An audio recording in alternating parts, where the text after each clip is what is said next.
living in a community where everyone was trying to have a better life.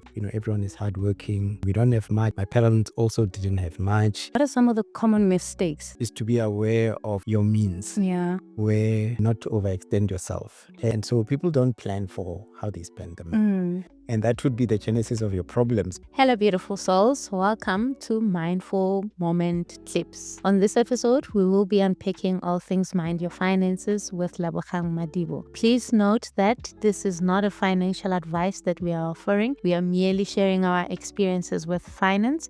If you need financial advice, please reach out to the relevant financial advisors. They will provide you with the support that you require. On this episode, we will be just unpacking our own personal experiences that we have and practical ways that we can save money or apply practical tips to how we engage with money. Research or statistics shows that up to 50% of you guys have not subscribed to our channel.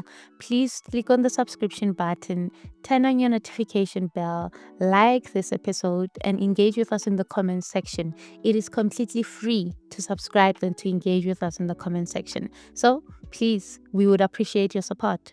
Come along for the journey. So I think just to get things rolling before we dive into the conversation of today, growing up in Thaba Nchu and now moving into Joburg, having these big responsibilities in your corporate life or rather professional life, as well as in your faith.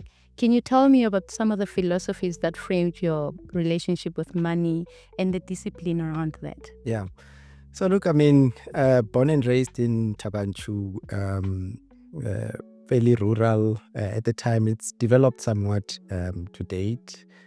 But yeah, we had very, very humble beginnings. And so the kind of upbringing that I had, living in a community where everyone was, trying to have a better life.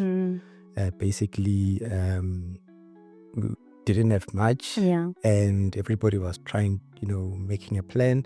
And so I was socialized into that kind of environment where, everyone is hardworking and we don't have much. So you have to take good care of the little that you have and try and extend it as much as, possible.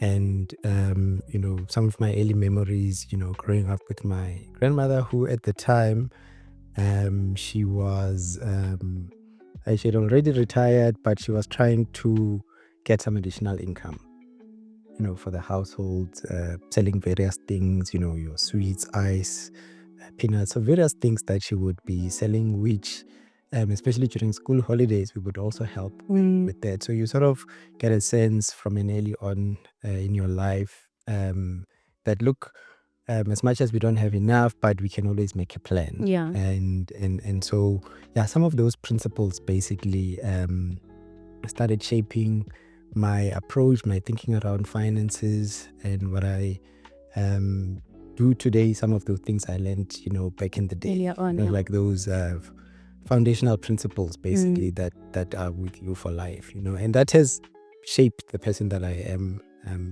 to date. Yeah. So yeah, so it's been that kind of a life. And even in coming to Joburg as I was growing, my parents also didn't have much, and so I would often look at how they also would extend themselves to try and make ends meet. And so, yeah, so you sort of learn and you can see that we don't have much, but, we have each other. And so those types of things, you are able to quickly become content. Yeah. And not... compare. Yeah, so I grew up in that kind of environment, so fairly content, not feeling entitled, despite what, people around you would be. You could see some different lifestyles that people live, but we were able to be content. And so very, very key, especially in your sort of outlook of finances. So yeah, those are some of the things that I'm quite fond of. Like if I reflect on some memories of that have helped shape, my understanding and approach to money. Yeah. Interesting. I find it so profound that you mention your grandmother. There's something about grandmothers that they always leave a spark in us. It's like they are the foundations of the life that we know today. And hearing you speak about how your grandmother would sell things, that somehow built a foundation for you to say, this is how I should manage money. And look at you today, like you sharing beautiful challenges that we are all jumping on every year. And we'll speak about that later on. I don't want to spoil all that. So yeah, I just find it so profound that somehow all of us have that little seed that our grandmothers have dropped in us, and today it's just starting to be something very beautiful. Yeah, and I mean those were quite important lessons. And I mean, you talk about entrepreneurship, and those were the sort of typical entrepreneurship spirit that we saw. Yeah. I mean, we would go there during school holidays, and this year you are there and we're selling peanuts, and you come next year and no, now she's at ice. So somehow being able to read the market as it were, to see what people are looking for, and you sort of adapt. So it was quite interesting at the time, So yeah, those are quite fond memories. Yeah. Now that you say that, like, you would go back and you'll see the change in how she's added new things in the business. This brings me to my next question then, as we start the conversation. What are some of the common mistakes that you have seen, maybe by virtue of observing, that people make when it comes to long-term financial planning? And why is it so difficult for people to avoid overspending? Yeah, look, I think core to it is to be aware of your means, where your means end, and not to overextend yourself. And it's quite difficult. True. I've seen it with me as well. It's quite difficult, but I think it stems from the kind of discipline that you can have yourself. Yeah. But as you'd imagine, I mean, we all want nice things for ourselves. We all want good things for ourselves and our families. So often we don't know the boundaries. And so the fact that you don't have a practical approach to your finances, not having a budget where like, look, this is all that I have, And so I find not having a budget or not knowing where your money is going, that can have longer term consequences. Yeah. 100%. And so I think it's quite important, and so people don't plan for how they spend the money. And also we tend to think that everything will always be hunky-dory. Yeah. And so you don't plan for the dark times, so you go through a rough patch.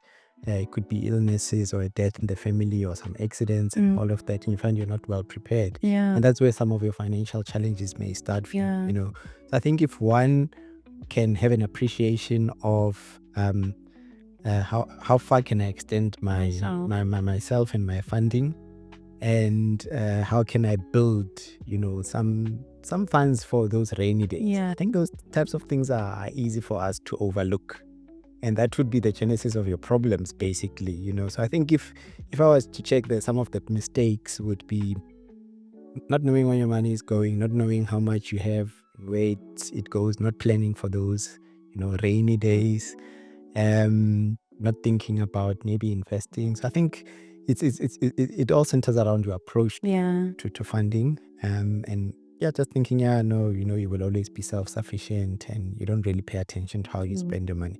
I think if one would look at those types of things, that will be you starting to perhaps avoid or minimize. I mean, mistakes might always be there, but like, at least keep it to a minimum. True. Basically, yeah. True. Yeah. I love what you said about the genesis of your problems.